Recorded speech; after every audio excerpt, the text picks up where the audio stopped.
Mr. Speaker, sir, I thank you very much for having given me an opportunity to speak a few words on food policy. I wanted honorable members to take as much time as possible to discuss this most important matter. My colleague, the finance minister, gave a very good account of the situation yesterday and made clear the basic policy of the government. He spoke with authority since he has a great deal to do with the subject.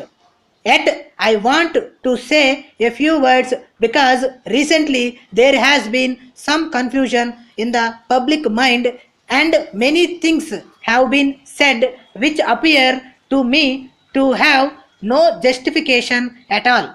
I wish to clear the confusion as far as possible. The honorable member who asked me earlier in this session whether there would be a debate on food policy was probably under the impression that some big changes were under consideration. As a matter of fact, a change in policy was neither intended nor suggested. Certain minor changes are certainly contemplated, but they have nothing to do with the basic policy that the government has attempted to follow in future. I am sure the House will realize that during the last few years, the food ministry has had to face very difficult problems. The government and the cabinet have, of course, shared to some extent in carrying the burdens of the food ministry. I am not denying that we have made mistakes, but we have also endeavored to profit by them. It must be conceded that the food situation in the country, which was difficult for a long time, has now considerably eased. Although other factors have contributed to the improvement, I think we are justified in saying that the present favorable situation is to some extent the result of government policy also.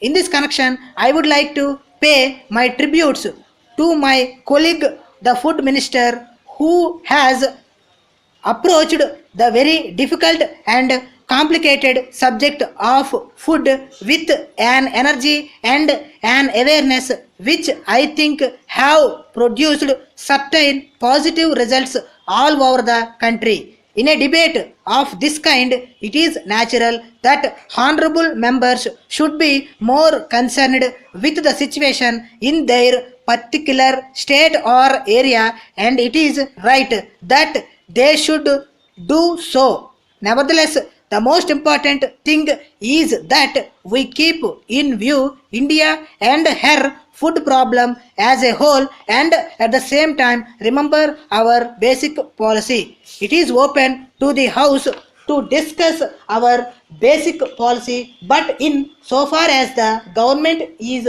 concerned, there has been no occasion to affect any change in it, and as far as we can see, no such occasion is likely to arise.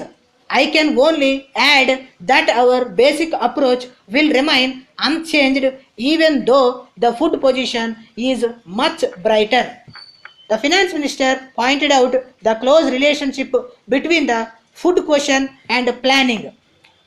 But in regard to the supply of food and other necessities of life, it is not enough merely to see that there is fair distribution or that people do not prosper at the cost of others. If we do this and no more, our economy will be static. We must also see that we get the best out of our development and planning programs. For instance, if there is a surplus of food in the country, we would naturally like the nation to be fed more adequately, but we must also think beyond the immediate wants and utilize our resources with foresight. With these words, I conclude my speech. Letter from Messrs. George Brown and Company, Bombay, to Messrs. National Company Limited, Bangalore. Dear sirs, we thank you very much for your letter dated 10th instant, giving details of the land which you propose to sell to our company. As you are aware, we are the leading company in this part of the country engaged in the manufacture of latest designs of household furniture. We have got several branches all over the country and in some of the foreign countries also. We intend to expand our business activities in India and in other countries.